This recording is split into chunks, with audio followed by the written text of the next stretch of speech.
Assalamualaikum warahmatullahi wabarakatuh. Bismillahirrahmanirrahim. Alhamdulillahirabbil alamin. Wa bihi nasta'in ala umuri dunya waddin. Wa nashhadu an la ilaha illallah wahdahu la syarikalah. Wa anna Muhammadan abduhu wa rasuluhu la nabiyya ba'dah.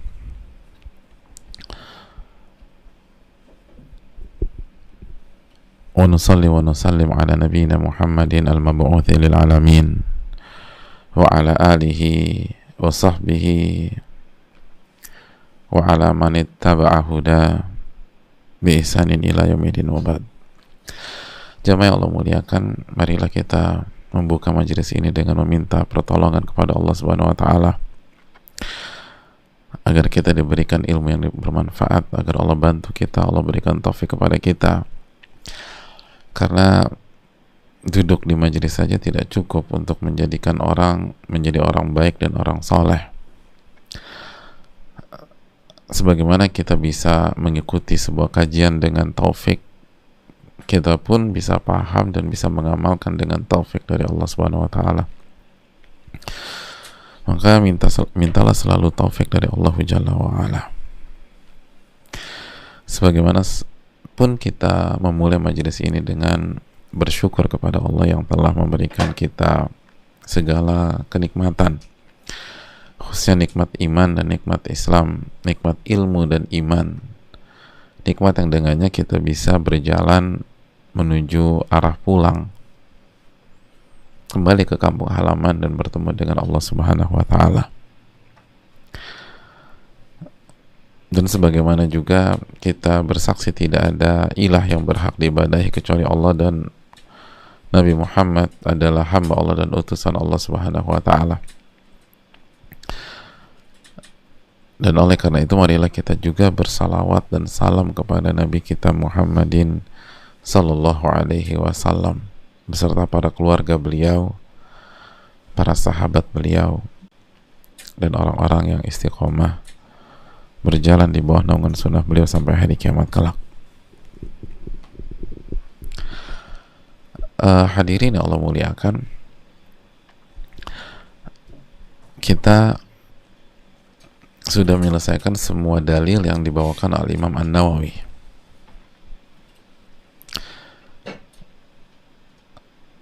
Namun sebagaimana kita ketahui, Al-Imam An-Nawawi itu tidak membawakan seluruh dalil.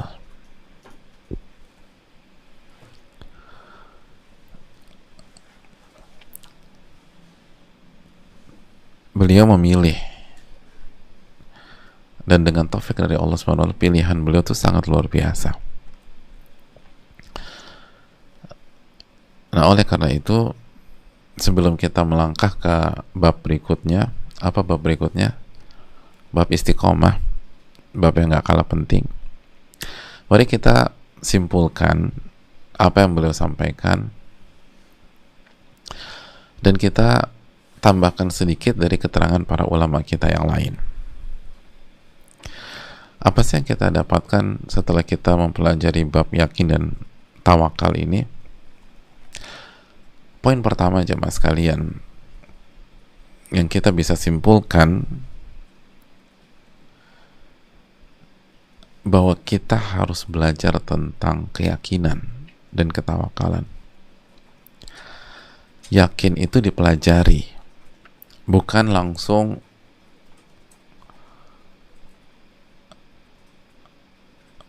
ditanamkan oleh Allah di dalam dada kita.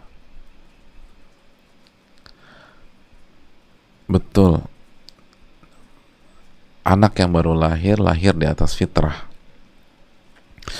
Tapi sebagian ahli ilmu mengatakan yang Allah berikan kepada anak yang lahir itu nggak kuat, makanya sangat mudah untuk dirubah. Nabi SAW melanjutkan, fa'abawahu yuhawidanihi au yunassiranihi au yumajisanihi, dan kedua orang tuanya lah yang menjadikan mereka Yahudi, Nasrani, atau Majusi. Adapun keyakinan yang membuat seseorang itu bisa bertahan, istiqomah, bisa sabar, itu harus dipelajari. Dan inilah yang dikatakan oleh salah satu tabi'in, Khalid bin Ma'dan. Beliau rahimahullahu ta'ala menjelaskan, Al-Imam Khalid bin Ma'dan, ta'allamul yaqin kama ta'allamul Qur'an hatta ta'rifuh. Apa kata beliau? Pelajarilah keyakinan, pelajarilah keyakinan sebagaimana kalian mempelajari Al-Quranul Karim. Jadi pelajarilah keyakinan sebagaimana kalian mempelajari Al-Quranul Karim. Jadi kita dituntut untuk mempelajari keyakinan sebagaimana mempelajari Al-Quran.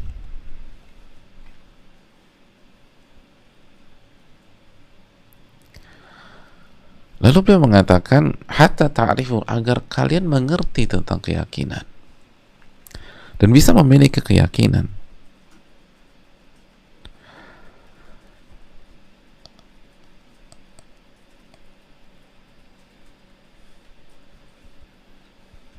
Hadirin Allah muliakan, siapa beliau? Beliau adalah Khalid bin Ma'dan, dan beliau katakan fa inni ata'allamu, dan saya pun mempelajari keyakinan. Jadi beliau katakan pelajarilah keyakinan sebagaimana kalian mempelajari Al-Quranul Karim, agar kalian bisa mengerti dan memiliki keyakinan tersebut. Dan saya, kata beliau, saya pun belajar. Saya pun belajar. Dan sekali lagi, siapa beliau? Beliau adalah Khalid bin Ma'dan yang bertemu dengan 70 sahabat Nabi SAW. Beliau katakan, adraktu sab'ina min ashabi Nabi SAW. Aku tuh bertemu dengan 70 sahabat radhiyallahu ta'ala anhum. Itu testimoni beliau, sebagaimana yang dijelaskan Al-Imam Adz-Dzahabi. Beliau itu imam. Beliau imam dari imam-imam fikih.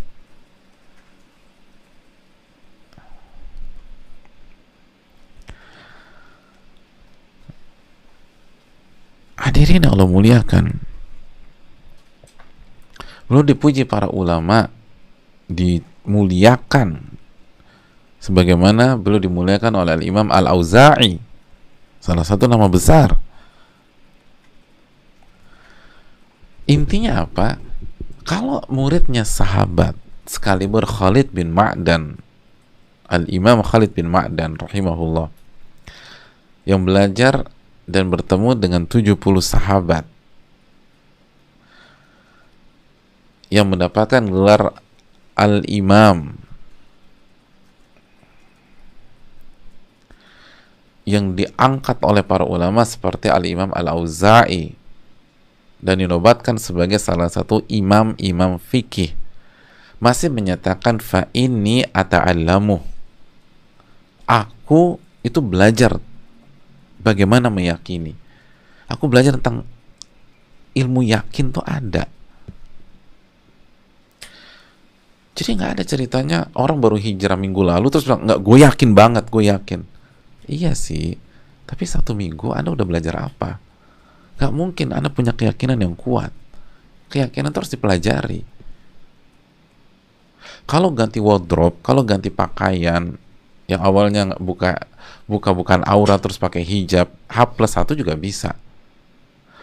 Ganti yang kemana-mana pakai t-shirt, terus sekarang pakai baju koko, pakai gamis atau baju Pakistan, H+1 juga bisa. Walaupun nggak apa-apa ya pakai t-shirt sebenarnya. Artinya saya cuma menjelaskan tentang perubahan secara fisik, secara wardrobe tuh, tapi keyakinan enggak. Harus benar-benar dipelajari dan ditekuni. Dan itu yang dikatakan para ulama kita. ta'allamul yaqin kama ta'allamul Qur'an.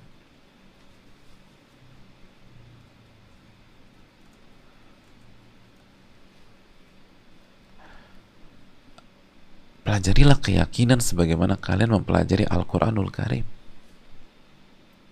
Jadi sebagaimana kita belajar baca Quran, belajar makharijul huruf, belajar sifat-sifat huruf, belajar hukum-hukum tajwid, kita harus juga mempelajari keyakinan. Bahkan kita tahu kan metode para sahabat atau metode Nabi SAW dalam mendidik para sahabat apa? Al-iman qabla al-Quran. Iman dulu, dan iman itu keyakinan. Iman sebelum Al-Quran.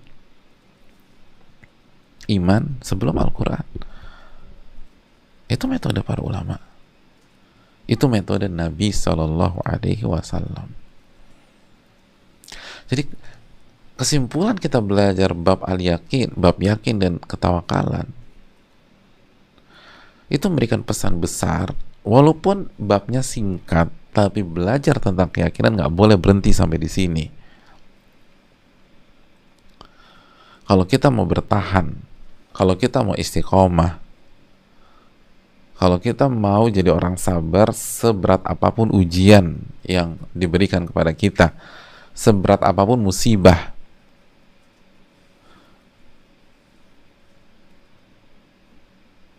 kalau kita mau menjadi orang yang bermental baja, semuanya tentang keyakinan. Harus belajar, jemaah. Harus belajar.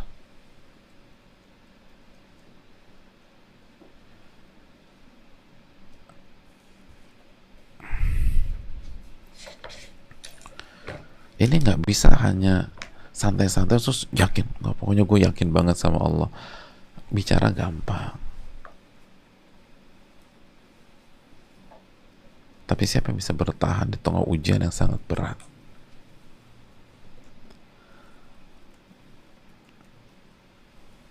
Itu tidak lain tidak bukan keyakinan. Seyakin apa dengan firman yang kita baca, firman Allah yang kita baca? Seyakin apa kita dengan hadits Nabi SAW? Seyakin apa kalau Nabi bilang A, A, B, B?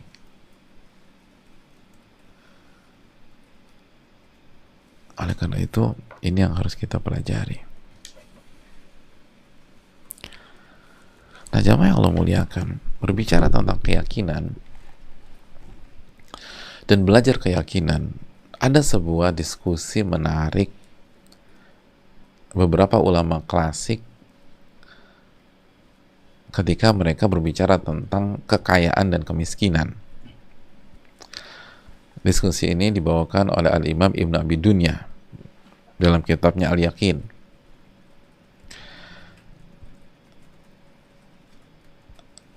Singkat cerita, ada beberapa nama besar yang berkumpul dan membahas tentang kemiskinan dan keyakinan. Kemiskinan dan kekayaan, mohon maaf. Kemiskinan dan kekayaan. Yang kumpul itu diantaranya Hudzaifah Al-Mar'ashi, lalu Sulaiman Al-Khawas, dan Yusuf bin Asbat. Hudzaifah, kalau bahasa Sunda Hudzaifah, Sulaiman, dan Yusuf rahimahumullah. Hudzaifah Al-Mar'ashi, Sulaiman Al-Khawas, dan Yusuf bin Asbat. Jadi yang berkumpul Hudzaifah, Sulaiman, dan Yusuf.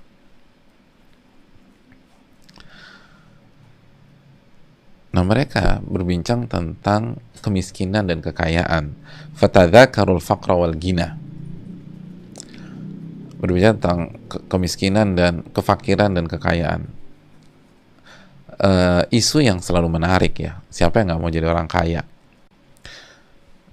Dan semua kita atau secara umum orang tuh berusaha menghindar dari kemiskinan. Dan ketika diskusi berlangsung, semua kasih opini, semua kasih masukan, semua kasih pandangan. Yang menarik, Sulaiman sakit. Sulaiman Al-Khawas sakit. Oh, lagi sakit Pak Ustadz? Bukan, sakit di sini bahasa Arab. Kata benda subjek. Artinya Sulaiman tuh diam aja. sakit dari sakata yaskutu, artinya diam. Jadi yang lain bicara, yang lain kasih opini, yang lain kasih pandangan, Sulaiman al-Khawas diam aja, diam aja. Faqala ba'duhum, dan beliau mendengarkan sebagian mengatakan al-ghina man kana lahu baitun yukinnu, kekayaan itu adalah orang yang memiliki rumah yang bisa menaungi dia. Ada yang mengatakan begitu. Kaya itu menurut saya kalau kita punya rumah yang bisa menjadi tempat bernaung, tempat tinggal dan lain-lain. Wa thawbun yasturuhu, dan kalau dia punya pakaian yang bisa dia gunakan untuk menutup tubuhnya. Wasadat min aishin yakufuhu an fuduli dunia, dan kecukupan dalam hidup yang bisa mencukupi dia dari perhiasan dunia yang berlebih-lebihan. Jadi yang ada mengatakan bahwa kaya itu kalau kita punya rumah, kalau kita punya baju, dan kalau kita punya kecukupan hidup atau harta yang membuat kita tidak berlebih-lebihan dari perhiasan dunia. Itu sebuah opini tentang kekayaan dan masuk akal. Saya rasa kalau kita survei orang-orang di masyarakat, banyak yang setuju. Kaya itu kalau punya rumah, bajunya oke, terus punya kecukupan harta dan materi. Tapi belum selesai. Sebagian mengatakan qala ba'duhum, sebagian dari mereka memberikan pandangan yang lain, al-ghina man lam yahtaj ilan nas. Kalau menurut saya, kekayaan itu adalah ketika seorang tidak butuh dengan manusia, itu kaya. Jadi kekayaan adalah ketika seseorang itu tidak butuh dengan manusia.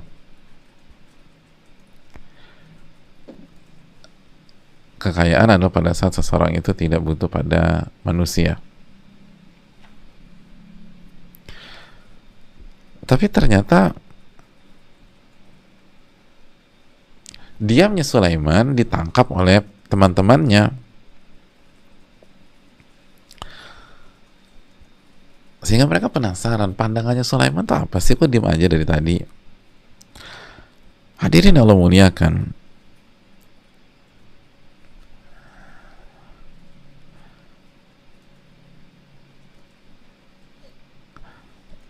lalu mereka mengatakan kepada Sulaiman al-Khawas, ma taqulu anta ya Aba Ayyub, wahai Aba Ayyub. Abu Ayyub itu kunyahnya Sulaiman.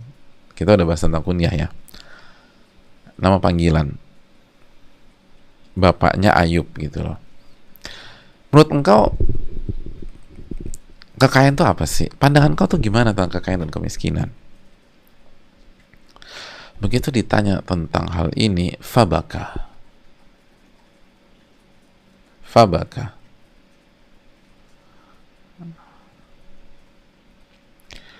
Sulaiman al-Khawas menangis.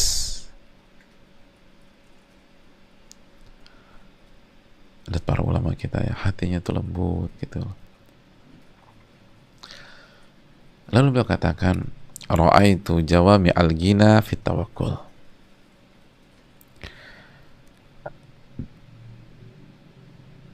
Saya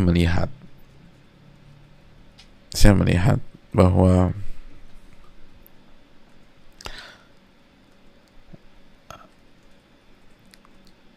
jawami'ul ghina fit tawakkul, ghina dengan paket komplit ya, atau maaf, ghina kekayaan yang komplit dengan segala unsur-unsurnya,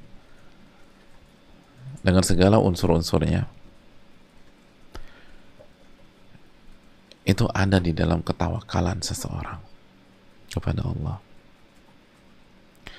Itulah kekayaan yang komplit, jawami, kekayaan yang komprehensif, yang nggak ada celah, kan gitu ya. Banyak orang Kalau ngeliat dari mobilnya, dia kaya. Orang pikir dia kaya.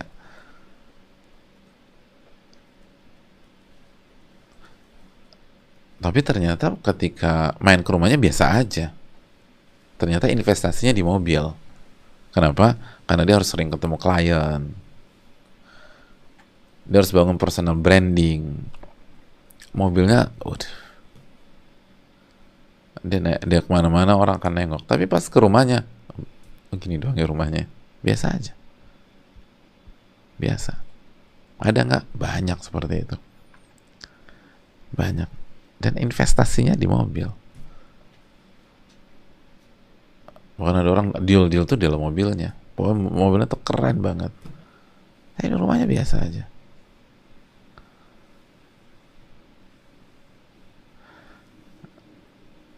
Ada orang gitu, kalau lihat sepatunya, orang pikir dia kaya nih. Sneakersnya tuh, Masya Allah. Orang pikir, ini orang kaya nih. Padahal ketika ke parkiran, ke mobilnya biasa aja. Ke rumahnya biasa juga. Tapi dia memang kolektor sneakers. Suka dia. Dan memang uangnya dibelikan buat itu. Jadi nggak komplit gitu kayak ini kata Sulaiman, ini kekayaan yang komplit udah dari semua sisi dia kaya. Kata Sulaiman, kaya itu ditawakal kepada Allah. Ketika kita serahkan semua kepada Allah, lalu kita bergantung kepada Rabbul Alamin, lalu kita jalanin deh apa yang Allah takdirkan kepada kita. Itu kaya. Itu kaya. Kita lanjutkan. Wa ra'aitu jawami asyar minal qunut.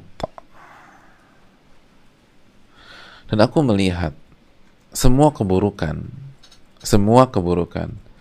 itu berasal dari mental putus asa, keputusasaan. Aku melihat semua keburukan itu dari keputusasaan, mental yang kerdil, mental yang lemah.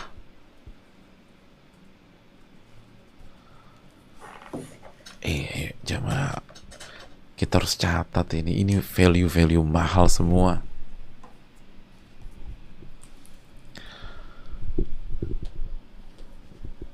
Ini kalau ada orang bicara di seminar, lalu tiket masuknya puluhan juta, worth it, layak. Yang beliau sampaikan ini kunci-kunci kehidupan. Lo katakan semua keburukan itu salah satu asal muasalnya itu sifat putus asa. Sifat putus asa bukan beratnya ujian, tapi mental Anda yang lemah. Bukan beratnya musibah. Makanya kan Allah berfirman dalam surat Az-Zumar ayat 53 yang suka kita bawakan juga, Qul ya ibadiyalladzina asrafu ala anfusihim la taqnatu min rahmatillah. Wah, katakan kepada hamba-hambaku yang melampaui batas, yang zalim, yang banyak dosa, yang banyak maksiat, yang melampaui batas terhadap dirinya sendiri, yang buat aneh-aneh nggak jelas. Apa kata Allah? La taqnatu min rahmatillah. Jangan pernah putus asa dari rahmat Allah. Bayangkan, ini ayat bukan berbicara tentang orang-orang beriman. Ini bicara tentang para pendosa, orang-orang yang melampaui batas, orang-orang yang jauh dari Allah, orang-orang yang jatuh lagi, pengen baik jatuh lagi, pengen baik jatuh lagi, pengen baik tersungkur lagi, pengen bangkit tersungkur lagi. Apa kata Allah? Jangan pernah putus asa. Kalau nggak mengatakan, emang nggak ada kebaikan deh lo pada ya, nggak bilang begitu. Udah dibilangin kok nggak berubah-berubah, nggak bilang demikian. Sampai kapan mau berubah? Nggak bilang demikian. La taqnatu min rahmatillah. Jangan pernah putus asa dari rahmat Allah. Jangan putus asa. Ini kan dalam. Dan siapa di antara kita menyikapi orang yang suka melakukan kesalahan dengan konsep ini? Atau kita hancurkan dia, kita hancurkan mentalnya, kita jatuhkan, kita bully, kita... Harusnya kan seorang muslim demikian. Ngeliat saudaranya salah, la taqnatu min rahmatillah. Jangan pernah putus asa dari rahmat Allah. Harusnya kan seorang muslim ngelihat keluarganya buat salah. Ternyata salah satu anggota keluarga kita ketangkep, sekarang ada di polsek karena ganja atau putau. Datang, apa yang dikatakan? Kamu tuh bikin malu keluarga aja. Atau kita katakan, jangan pernah putus asa dari rahmat Allah, bang. Jangan pernah putus asa dari rahmat Allah. Oh, Masya Allah. Oh, ini dalam, jamaah.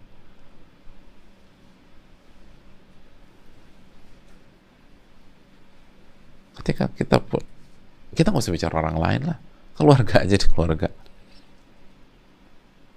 melakukan kesalahan fatal di antara keluarga, melakukan apa yang kita, apakah kita menjawab kamu bikin malu keluarga, kamu memang nggak punya masa depan, kamu tuh nggak berubah-berubah ya, aku udah capek. Atau kita akan la taqnatu min rahmatillah, jangan pernah putus asa dari rahmat Allah. Ini ayat untuk orang-orang yang melampaui batas, yang berdosa, yang bermaksiat, yang melakukan kesalahan. La taqnatu min rahmatillah, jangan pernah putus asa dari rahmat Allah. Lihat bagaimana dalamnya para ulama kita, dalamnya Sulaiman bin Khawat. Jangan pernah putus asa. Saya lihat banyaknya semua keburukan, jawami usyar, itu dari keputusasaan, bukan beratnya masalah. Bukan udah mengkristalnya sifat buruk gitu loh. Sebagian dari kita tuh sifat buruknya kan udah mengkristal di dalam dirinya. Ingin berubah salah lagi, ingin berubah jatuh lagi. Bukan itu. Selama dia nggak putus asa, Allah kan akan ampuni dosa-dosanya. Dan kalau Allah akan ampuni, atau kalau Allah ampuni, dia akan bisa berubah. Ini kan kita susah berubah karena dosa.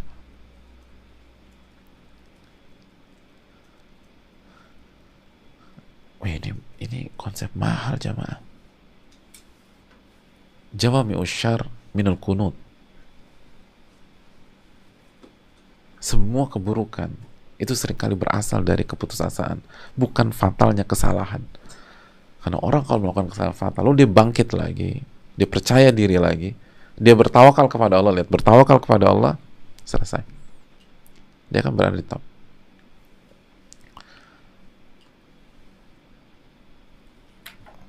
Kartu mati kan cuma dua, jamaah. Kartu mati itu nyawa di tenggorokan atau matahari terbit dari barat.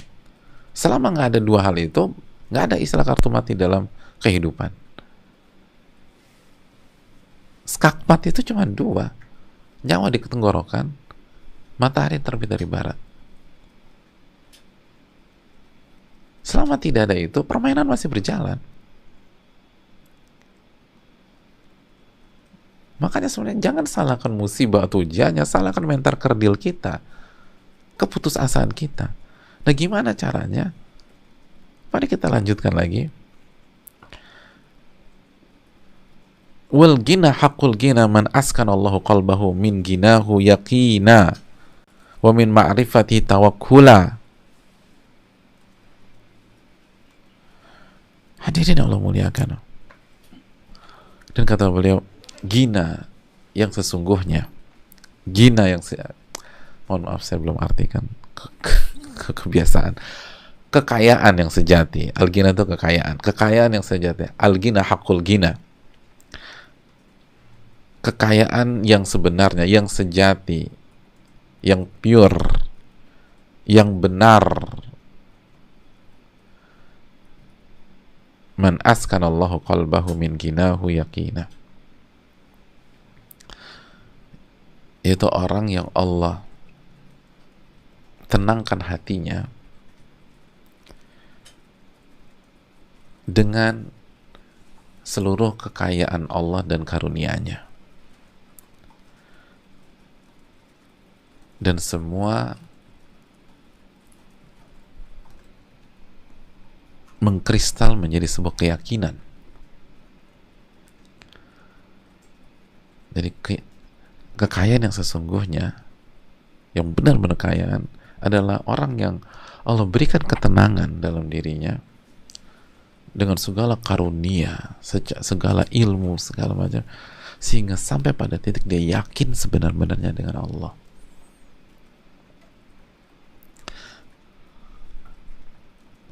Wa min ma'rifatihi tawakkula,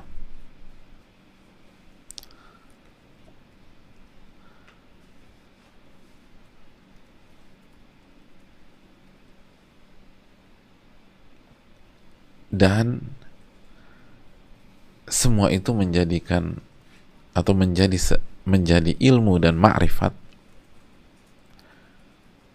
ilmu tentang Allah, mengenal Allah, sehingga dia tawakal kepada Allah, menyerahkan semuanya dan bergantung kepada Allah.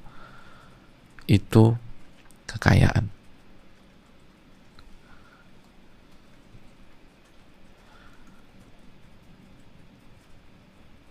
Dan yang ketiga, yang terakhir, wa min atayahu wa qasamihi ridho.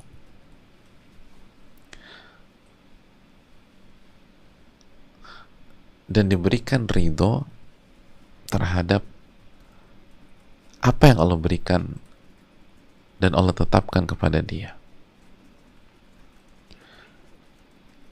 Itu kekayaan yang sejati. Ingin jadi orang kaya, ini tipsnya. Yakin sama Allah. Kita simpulkan, yakin kepada Allah. Lalu yang kedua, bertawakal, karena kita serahkan semua urusan kita kepada Allah. Kita serahkan semua diri ini kepada Allah, karena kita tahu siapa Rabb kita. Karena ma'rifatullah itu, kita tahu siapa Allah Subhanahu wa ta'ala.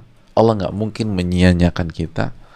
Allah maha baik dengan kita. Allah maha sayang sama kita, sehingga tidak ada alasan untuk tidak menyerahkan semuanya kepada Allah.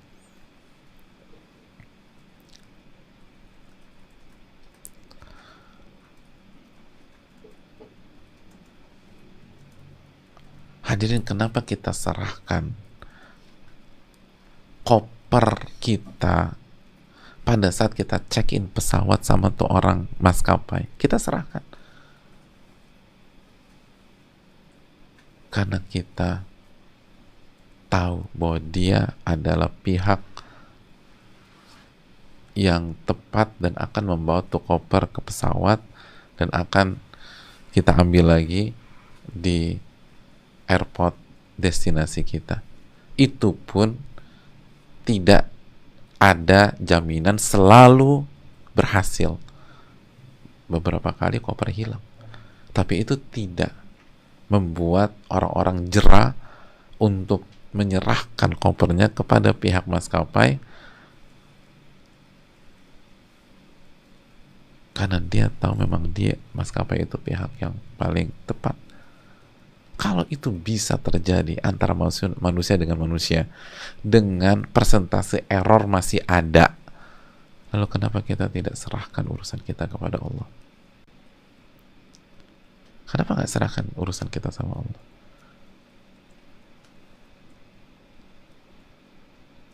Jadi gina, atau kekayaan yang benar-benar kekayaan adalah yang pertama, yakin dengan Allah. Yang kedua, kita serahkan semuanya kepada Allah, tawakal, bergantung sama Allah. Yang ketiga, ridho apa yang Allah takdirkan. Itu gina, itu kekayaan, kekayaan yang sejati. Kata Al-Imam Munawi, jamaah, ketika menjelaskan hadits laisal gina an kathratil arad wa innamal gina gina nafas. Kekayaan itu bukan kekayaan harta atau aset, tetapi kekayaan itu adalah kekayaan jiwa.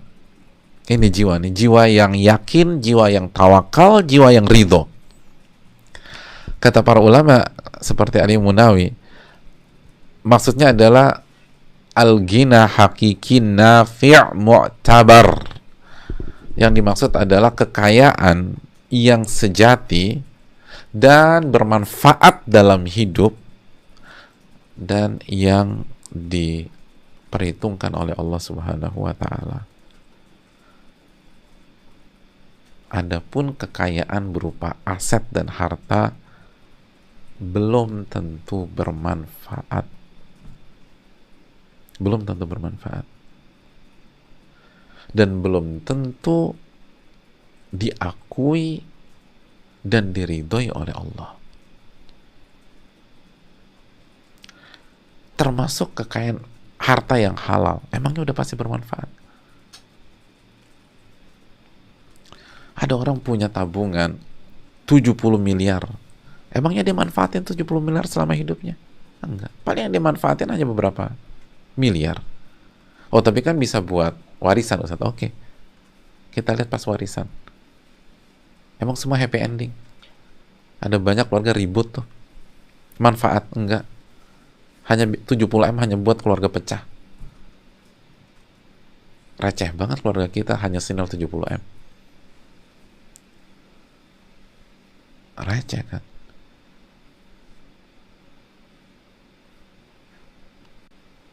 Enggak, belum tentu manfaat. Itu kalau aset harta. Tapi benar-benar manfaat setiap detik kehidupan. Kekayaan yang benar-benar manfaat buat kita, manfaat buat diri kita, manfaat buat kehidupan, manfaat buat kebahagiaan, manfaat buat ketenangan, keyakinan, ketawakalan, dan ridho. Adapun ridho nanti ada sesi khusus di bab ridho. Jadi ketika Imam Nawawi mengajarkan kita tentang keyakinan dan ketawakalan, beliau baru saja mengajarkan kita tentang rumus jadi orang kaya. Karena kekayaan sejati yakin dan tawakal. Itu yang bermanfaat. Itu yang membuat orang tuh benar-benar plong hidup. Benar-benar tenang. Walaupun nggak punya duit. Tapi berusaha. Kita lihat konsep tawakal kan. Tenang. Dan saya tahu ada lebih dari 1-2 orang kayak begitu. Besok dia nggak tahu makan apa, tapi gayanya kayak orang kaya. Bukan sombong, petantang-petantang, enggak. Tapi tenangnya tuh kayak orang kaya. Benar-benar. Ya emang bukan kayak orang kaya, emang orang kaya kayak begini. Gak mikir. Kayak burung kan, kita udah belajar tentang burung. Lau kuntum tawakkaluna 'ala Allahi haqqa tawakkuli. Emangnya burung hari ini mikir ada pandemi? Ada Covid? Enggak, santai aja. Bukan berarti meremehkan, tapi nggak paranoid. Emang burung investasi untuk 10 tahun ke depan, 30 tahun ke depan? Enggak. Dia nyari makanan untuk hari itu aja. Emang di sarangnya burung ada kulkas, ada freezer, sehingga dia nyari sebagian dimakan hari ini, sebagian masuk kulkas untuk 15 hari ke depan. Kan nggak ada. Emang ada magic jar? Oh, ada oven? Enggak. Hari itu. Galau? Nggak galau.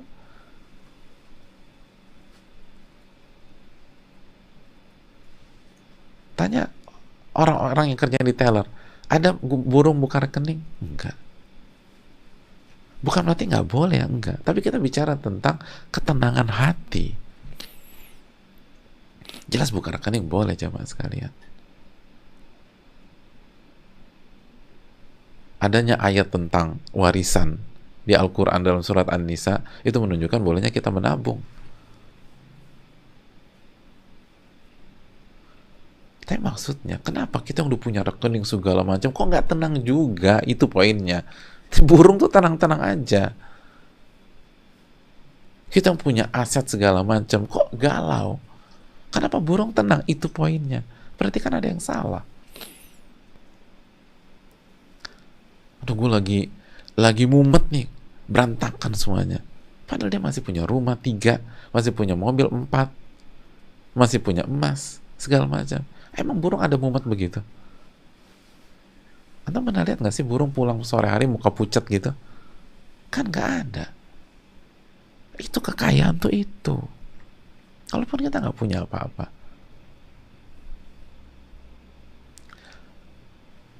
yakin nggak Allah maha menolong kita? Yakin nggak la yukallifullahu nafsan illa wus'aha? Allah nggak akan bebankan di atas kemampuan kita. Al-Baqarah yang terakhir.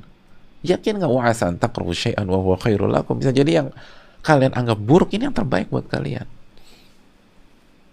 Al-Baqarah ayat 216.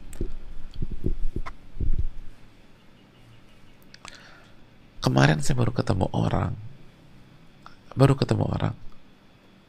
awam, tapi Masya Allah, beliau bilang gini, saya bangga punya orang tua kayak ayah saya. Saya bangga punya orang tua kayak ayah saya. Bertahun-tahun, waktu saya kecil remaja, saya merasa hidup tersiksa.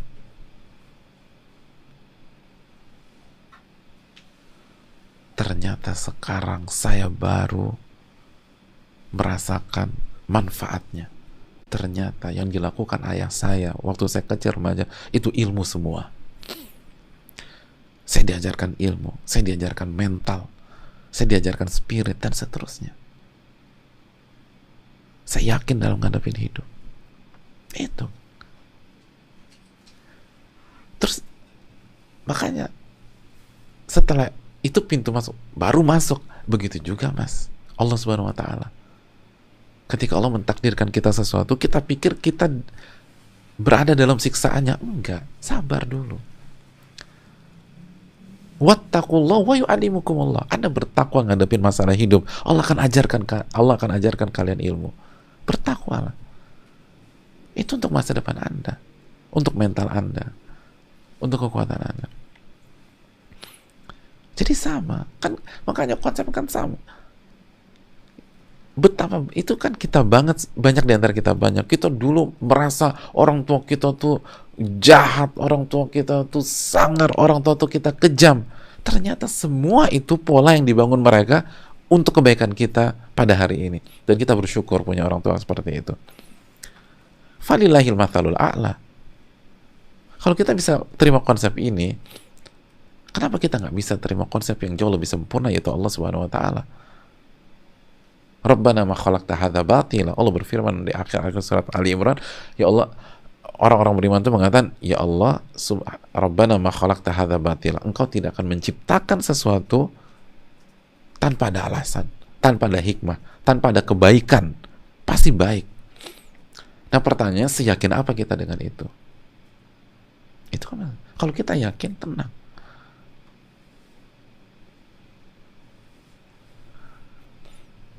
Itu orang yang saya ketemu kemarin, itu beliau keluar dari kerjaannya, padahal dibayar tinggi, gajinya tinggi. Saya pas tanya, dengar gajinya, cukup kaget, gajinya tinggi juga nih. Kenapa dia keluar? Karena dia nggak bisa sholat dengan nyaman. Dia nggak bisa sholat tepat waktu. Dia bisa sholat, tapi nggak bisa sholat dengan nyaman.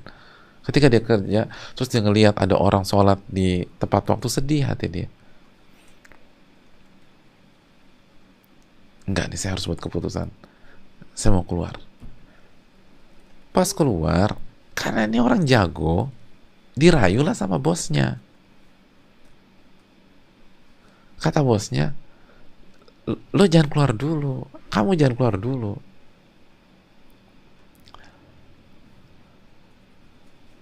Saya masih butuh kamu. Kamu kan tahu, saya gaji kamu tuh mahal, saya gaji kamu tuh tinggi. Coba kamu bandingkan dengan teman-teman. Ini kamu tuh paling tinggi, atau mungkin di rate yang paling tinggi. Mungkin paling tinggi kali, saya belum tahu ada orang digaji. Saya kan terbatas juga ya pengetahuannya. Tapi saya belum dengar ada orang digaji seperti itu untuk ekspertisnya dia atau bidangnya dia. Tinggi gajinya.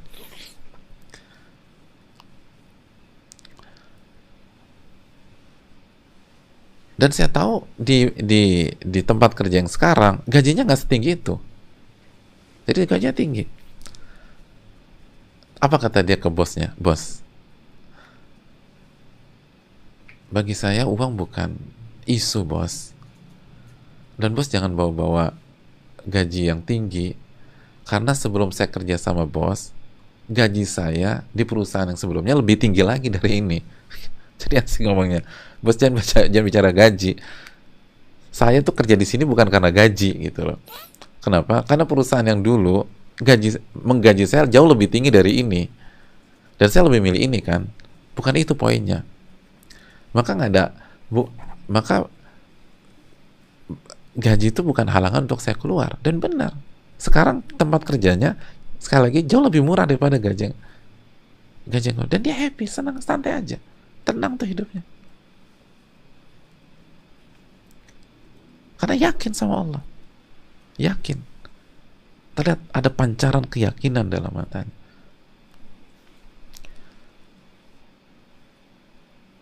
Jadi dia udah 3 kali pindah. Yang pertama gajinya tinggi banget, terus pindah ke sini tinggi tapi nggak setinggi yang pertama, terus pindah lagi di bawah lagi kira-kira. Tapi happy aja tuh, happy aja. Itu kekayaan yang sejati. Makanya an-nafi, kekayaan yang bermanfaat untuk jiwa kita, kekayaan yang bermanfaat untuk karakter kita, kekayaan yang bermanfaat untuk kita sebagai seorang manusia, bukan sebagai budaknya dunia, adalah kekayaan yang bernama yakin, tawakal, dan ridho. Itu poin. Jadi Imam Nawawi sangat baik sama kita.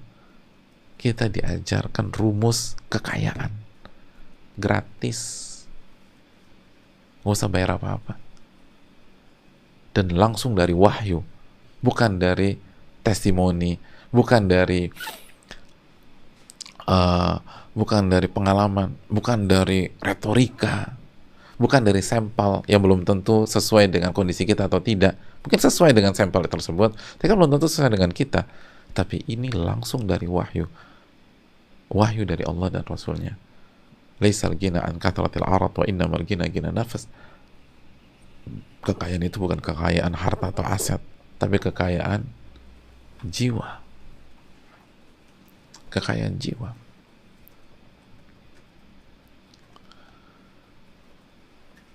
Keyakinan.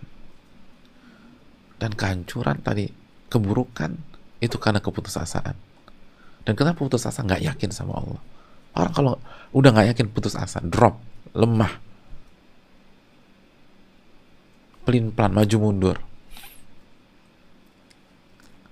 Inti menghadapi musibah kan itu, jamaah.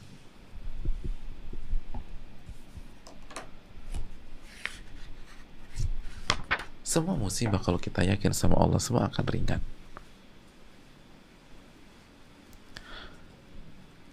Makanya doa yang dibaca para ulama klasik seperti Al-Ahnaf, Allahumma habli yakinan tuhawin bihi alayya musibati dunia.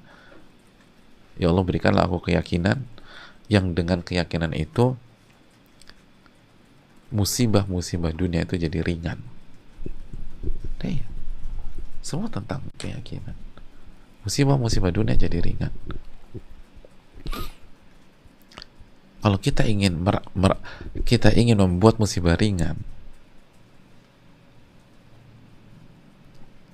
bangun keyakinan dalam hati. Bukan orang lain kita serang.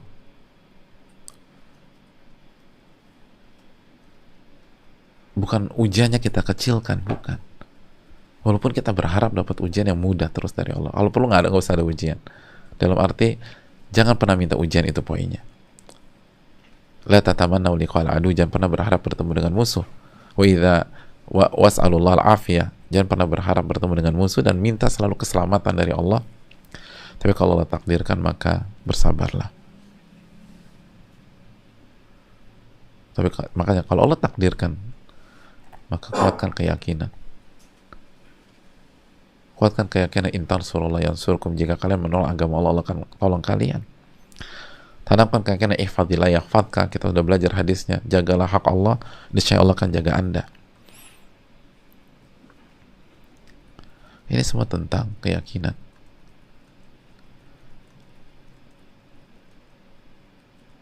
Kenapa Imam Ahmad bertahan ketika di penjara? Karena yakin. Karena yakin. Bukan karena penjaranya enak, karena yakin. Kenapa Hajar mau ditinggal oleh Nabi Ibrahim? Karena yakin. Kenapa Nabi Ismail mau disembelih? Karena yakin. Karena yakin. Kenapa para sahabat mau pindah dari Mekah yang merupakan kota tempat mereka mencari nafkah ke Madinah yang mereka blank secara umum ya, dan harus mulai dari nol? Karena yakin. Karena yakin. Yakin Allah gak akan sia-siakan hamba-hambanya. Wasbir fa innallaha la yudhi'u ajrul muhsinin. Dan bersabarlah, maka Allah tidak akan pernah menyia-nyiakan ganjaran orang-orang yang berbuat baik. Allah tidak akan menyia-nyiakan ganjaran orang-orang yang berbuat baik. Seyakin apa kita dengan janji Allah Subhanahu wa ta'ala.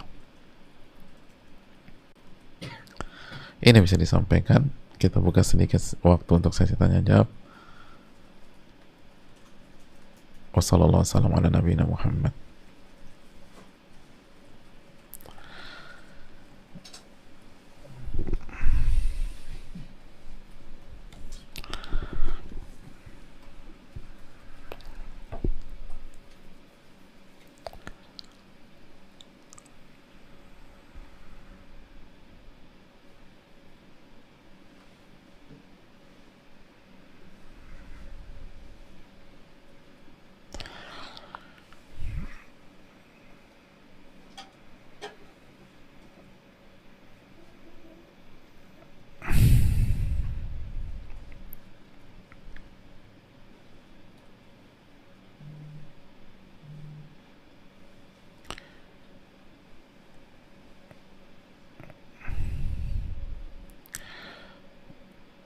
Semoga Ustadz, tim, keluarga, seluruh kaum muslimin selalu dalam lindungan Allah Subhanahu wa taala. Amin ya rabbal alamin.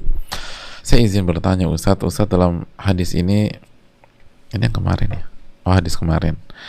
Saya alami sendiri. Hadis kemarin itu berarti hadis tentang dua saudara. Yang satu belajar khusus dengan Nabi SAW, yang satu bekerja. Kakak saya laki-laki bekerja, tetapi saya wanita tidak bekerja, hanya berdagang saja. Setiap harinya saya berusaha mengisi waktu untuk menuntut ilmu agama seperti mengikuti kajian rutin, Riyadhus Shalihin, dan lain-lain. Belajar bahasa Arab, menghafal surat, dan sebagainya. Namun yang seringkali membuat saya galau adalah keadaan finansial orang tua saya sudah beberapa tahun belakangan ini mengalami penurunan. Sedangkan saya yang lulus S2 tidak bekerja kantoran seperti kebanyakan orang. Jadi tidak bisa membantu orang tua secara finansial. Karena saya hanya berdagang, hasil dari berdagang belum banyak dan tidak menentu.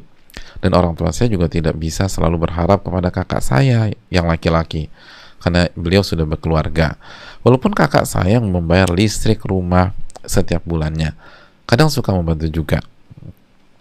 Hal ini membuat saya galau Ustadz. Apakah saya harus kerja kantoran agar bisa membantu orang tua dalam finansial, atau tetap begini saja menuntut ilmu sambil berdagang? Salah satu kekhawatiran saya adalah kalau saya bekerja kantoran, saya takut tidak bisa istiqomah dalam menuntut ilmu agama. Mohon pencerahan dan nasihatnya untuk saya Ustadz. Jazakallahu khairan. Hadirin yang Allah muliakan, yang pertama bahwa bekerja bagi wanita diperbolehkan dengan syarat-syarat yang dijelaskan para ulama, diantaranya pekerjaannya halal, terus lingkungannya kondusif, tidak membuat fitnah, dan lain-lain. Hanya saja yang perlu kita renungkan bahwa yang pertama, secara hukum asal, pola yang dibangun oleh agama kita bahwa memang wanita itu dinafkahi.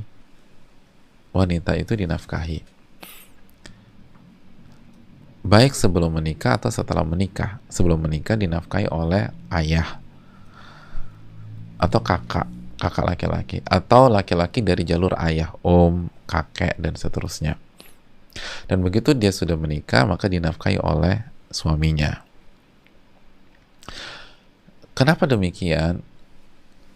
Karena ada misi besar buat para wanita. Ya.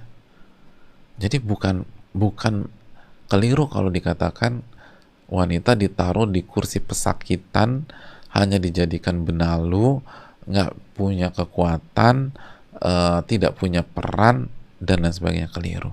Justru kenapa sih dibuat sedemikian rupa? Bahkan sebagian ulama menjelaskan salah satu nggak wajib sholat Jumat itu dan lain-lain. Salah satu hikmahnya karena mereka punya misi besar, misi yang beratnya minta ampun.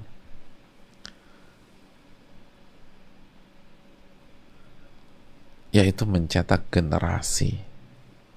Al-ummu madrasatun idza a'dattaha a'datta jilan thayyibal a'raqa.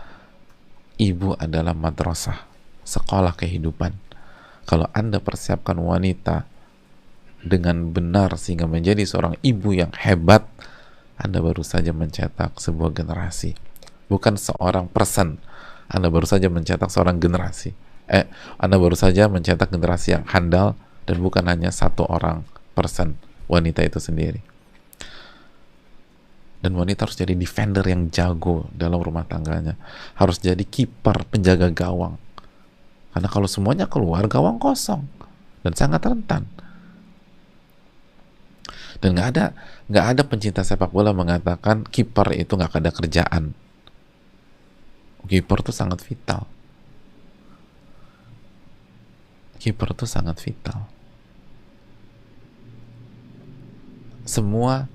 Semua pemain boleh nggak ada ketika pertandingan, tapi kiper harus ada, ya kan? Semua pemain itu bisa di kartu merahkan dan akhirnya posisi itu kosong, tapi kiper harus ada. Kalaupun kiper kena kartu merah, gimana para pencinta bola? Itu apakah nggak ada kiper? Nggak ada ceritanya. Tim nggak ada kiper, kipernya diganti dengan kiper lain, lalu salah satu pemain dibuang, harus keluar, kartu merah kan. Nah, saya mau tanya, kipernya rumah tangga, kipernya keluarga, kipernya kehidupan itu siapa kalau bukan wanita? Wal mar'atu ra'iyatun wa mas'ulatun an baiti zawjiha wa auladi. Wanita itu adalah pemimpin dan penanggung jawab masalah rumah dan anak-anak, dan dia akan ditanya tentang masalah itu pada hari kiamat. Wanita itu pertahanan terakhir dalam sebuah keluarga. Sangat vital dan sangat hebat peran mereka. Gak ada striker, aman. Kalau pertahanan kuat, udah paling kosong-kosong, nanti adu penalti. Tapi nggak ada kiper, jangan pernah berharap menang. Terus yang berikutnya, hadirin, menolong orang tua bukan hanya tentang finansial. Dengan kita jadi wanita soleha, dengan kita menuntut ilmu, dengan kita belajar Riyadus Shalihin, dengan kita belajar buku-buku para ulama yang lain, dengan kita belajar, dengan kita menghafal ayat, surat, lalu mengamalkannya, bukankah itu menolong orang tua? Bukankah orang tua akan diberikan mahkota oleh Allah pada hari kiamat kelak karena anaknya menjadi ahlul Quran? Itu apa bukan menolong orang tua dan menempatkan orang tua begitu terhormat pada hari yang paling mengerikan, hari kiamat? Makanya hadirin sekalian, ketika kita hijrah, kita harus tanggalkan pola pikir materialistis dari seluruh sisi kehidupan kita. Jangan berpikir bantu itu hanya uang. Bantuan terbesar adalah bantuan iman kepada orang tua kita. Bantuan terbesar adalah bantuan hidayah buat orang tua kita. Sebelum finansial dan uang, bantuan terbesar adalah kita jadi anak yang soleh atau soleha, sehingga mereka aman di dalam kubur biidznillah, selama mereka tidak melakukan kesyirikan. Bantuan terbesar adalah doa ke mereka. Tapi untuk doa diijabah, kita harus jadi anak yang soleh. Karena hadisnya adalah waladin waladin soleh yada'ulah. Anak yang soleh yang mendoakan orang tuanya. Berarti kita harus jadi anak yang soleh. Kita harus jadi anak yang soleh biar kita bisa mensupport orang tua kita di dalam kubur. Mana yang lebih penting? Mensupport finansial orang tua kita di dunia atau kita mensupport orang tua kita dalam kubur mereka? Di dunia berapa tahun sih? Terus pertanyaan tadi, mengalami penurunan finansial beberapa tahun. Tapi kan masih hidup kan? Udah, artinya kita udah ngejalanin nih. Artinya bukan Ustadz minggu lalu seluruh harta orang tua saya habis. Itu beda loh. Dengan kondisi penurunan finansial dalam beberapa tahun ini. Berarti kita udah jalanin. Artinya dan masih bisa bertahan tuh. Tidak mengkerdilkan sama sekali. Berat tentu saja. Tapi kan masih bisa bertahan. Kita masih bisa ngaji Riyadhus Shalihin, masih bisa ikut kajian, berarti kan masih ada kuota berarti. Bicara lebih jauh ke depan. Bicara lebih jauh ke depan.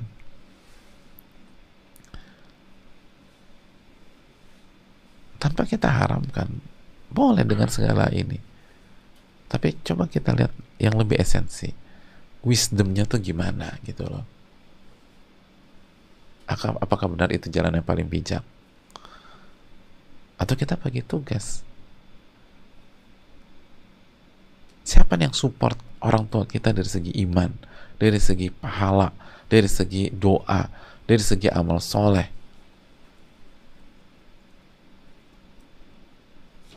Kenapa kita nggak berpikir ke sana? Membantu finansial orang tua penting dan sangat diapresiasi. Tapi membantu iman orang tua jauh lebih penting.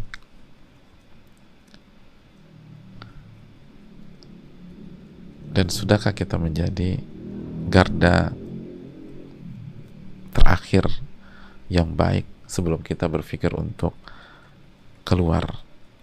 Dan hadirin, sekolah tinggi-tinggi untuk wanita itu nggak sia-sia. Karena salah satu fungsi kita kuliah dan seterusnya itu membangun paradigma berpikir yang jitu, yang tajam, dan akan berguna. Walaupun secara kotak mungkin bukan di kotak kita atau bukan di kotak fakultas di mana kita belajar dulu, tapi kemampuan berpikir, paradigma, kedewasaan itu mempengaruhi. Makanya betapa banyak orang yang kuliahnya jurusan apa, lalu ketika selesai lalu berkata, karena mereka belajar sudut pandang, paradigma berpikir, konsep, dan itu sangat berguna, mental dan sebagainya. Itu hal yang perlu kita camkan bersama-sama. Mendidik secara cerdas, wallahu ta'ala bishawab.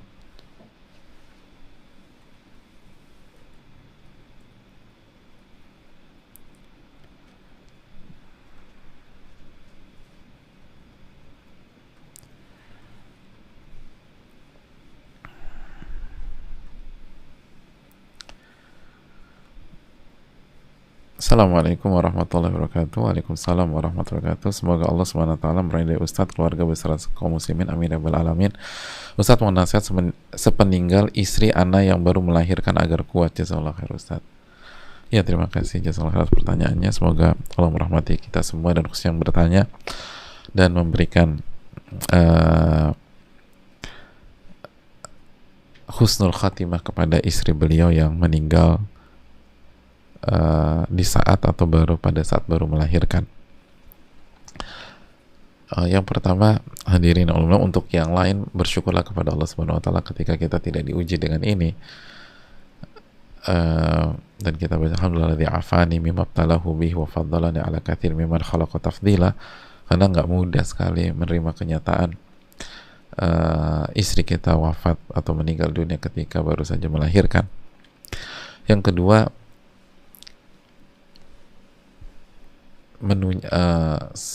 nasihatnya adalah materi kita pada pagi hari ini, dan nasihatnya adalah bab yang sedang kita pelajari, yakin dan tawakal. Yakin nggak ini takdir dari Allah Subhanahu Wa Taala dan takdir Allah yang terbaik buat kita? Yakin tidak bahwa Allah yang akan mengcover semua kebutuhan anak-anak kita, termasuk bayi yang baru lahir ini? Dan yakin tidak bahwa Allah Subhanahu Wa Taala akan memberikan kasih sayangnya kepada kita dan kepada istri kita yang meninggal dunia?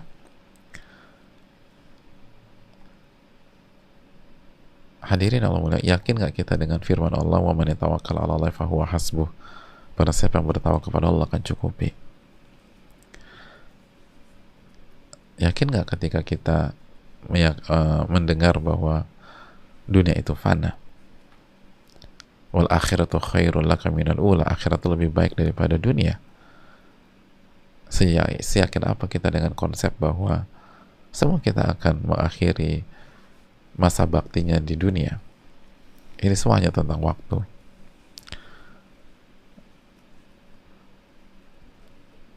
Itu yang perlu kita camkan dan minta pertolongan kepada Allah.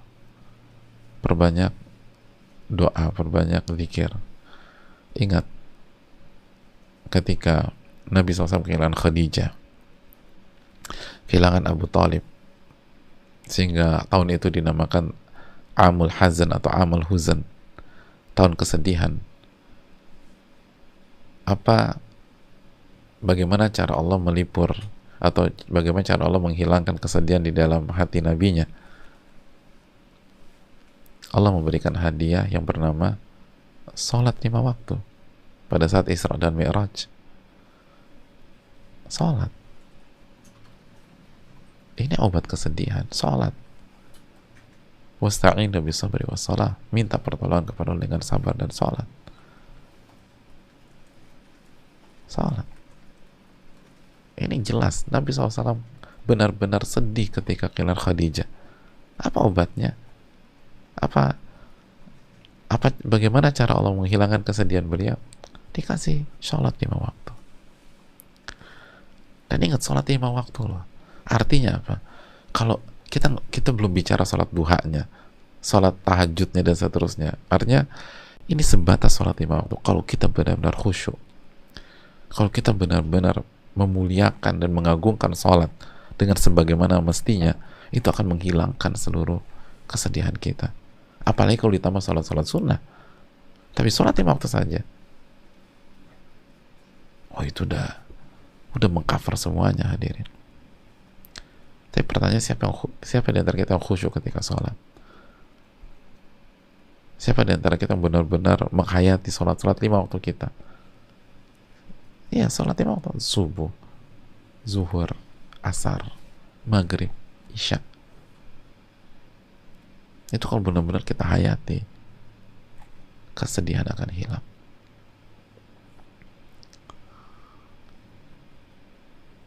Fahal min muddakir, tapi siapa di antara kita yang mau mengambil pelajaran? Ini bisa disampaikan, semoga bermanfaat. Semoga kita mendapatkan ilmu yang bermanfaat dan dijauhkan dari ilmu yang tidak bermanfaat. Dan semoga Allah menerima amal ibadah kita. Subhanakallahumma bihamdika, asyhadu an la ilaha illa anta, astaghfiruka wa atubu ilaik. Assalamualaikum warahmatullahi wabarakatuh.